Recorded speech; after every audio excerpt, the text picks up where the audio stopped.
మన దేశ ప్రజలంతా ఒకసారి ఈ ఫోటోను సరిగ్గా చదవండి.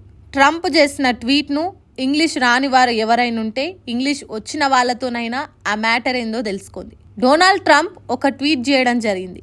అదే ఇరు దేశాల మధ్య కాల్పుల విరమణ జరిపినందుకు, కామన్ సెన్స్ వాడినందుకు ధన్యవాదాలు, నేనెంతో సంతోషిస్తున్నా అని అన్నాడు. అంటే వాడెవడో వచ్చి మనకు ఎడ్యుకేట్ చేసేదాకా, మనకు నేర్పించేదాకా కామన్ సెన్స్ అంటే ఏంటో మనకు తెలీదా? అసలు కొట్లాట జరుగుతున్నది, యుద్ధం జరుగుతుంది ఇండియా పాకిస్తాన్ మధ్యలో డొనాల్డ్ ట్రంప్ అమెరికా అధ్యక్షునికి, అమెరికా దేశానికి ఏం సంబంధం?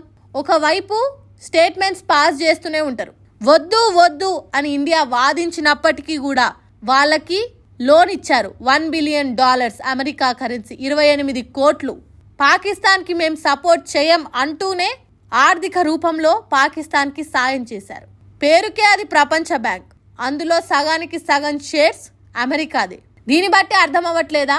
అమెరికా మద్దతు ఇవ్వము అంటూనే పాకిస్తాన్కి అండగా నిలిచింది. ఇది చాలదు అన్నట్టు ఇప్పుడు Donald Trump tweet, common sense వాడినందుకు ధన్యవాదాలు. అసలు నువ్వెవడు మా కామన్ సెన్స్ గురించి మాట్లాడడానికి? ఇక్కడ ఇండియా పరిస్థితులు ఏంటి?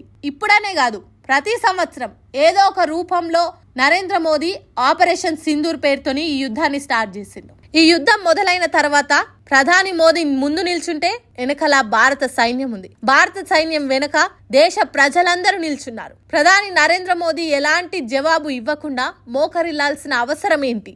అమెరికా అధ్యక్షుడు ఆ విధంగా మాట్లాడినా కూడా ప్రధాని నరేంద్ర మోదీ ఎందుకు నోరు విప్పడం లేదు? ఈ యుద్ధానికి దేశ ప్రజలందరూ అండగా నిల్చున్నారు. అయినప్పటికీ ప్రధాని నరేంద్ర మోదీ ట్రంప్ చేసిన వ్యాఖ్యలకు ఎట్లాంటి రిప్లై ఇయ్యలేదు. ఇలాంటప్పుడే గతంలో జరిగిన విషయాలు గుర్తొస్తుంటాయి. ఇందిరాగాంధీ ఒకప్పుడు స్టేట్మెంట్ చేసింది. తను అమెరికా టూర్ లో ఉన్నప్పుడు అప్పటి అధ్యక్షుడు తనని పిలిచి, మీటింగ్ అని పిలిచి మరి వెయిట్ చేపించింది. అప్పుడు తను ఒక మాట అన్నాడు, నైబర్ కంట్రీ లాగా మీరు పాకిస్తాన్ కి సలహాలు ఇవ్వాల్సిన అవసరం లేదు, మీ పనేదో మీరు చేసుకోండి అని. ఇందిరాగాంధీ అప్పుడు ఎలాంటి జవాబు ఇవ్వకుండా డైరెక్ట్ ఇండియాలో అడుగుపెట్టి పాకిస్తాన్ మీద యుద్ధం చేసింది. అప్పుడు ఈస్ట్ పాకిస్తాన్ దగ్గర ఎలాంటి వెపన్స్ లేక నిస్సహాయ స్థితిలో east Pakistan 90,000 army officers bend అయి సరెండర్ అయ్యారు. అప్పుడు పుట్టిన దేశమే ఇప్పుడు ప్రధాని మోదీ ట్రంప్ చేసిన వ్యాఖ్యలకు ఎలాంటి జవాబు ఇవ్వకుండా అలానే మౌనం పాటిస్తే మాత్రం ఇది తీవ్ర చర్చలకు దారితీస్తుంది, రాజకీయాల్లో రచ్చలేపుతుంది. ట్రంప్ చేసిన వ్యాఖ్యలకు మౌనం పాటిస్తే మాత్రం ఇది రాజకీయాల్లో తీవ్ర రచ్చలేపుతుంది. ప్రపంచంలో అన్ని దేశాల ముందు ఇండియా ఒక జోకర్ గా నిలుస్తుంది. కాబట్టి ప్రధాని నరేంద్ర మోదీ దీని మీద జవాబు చెప్పాల్సిందే, ట్రంప్ నోరు మూపియాల్సిందే.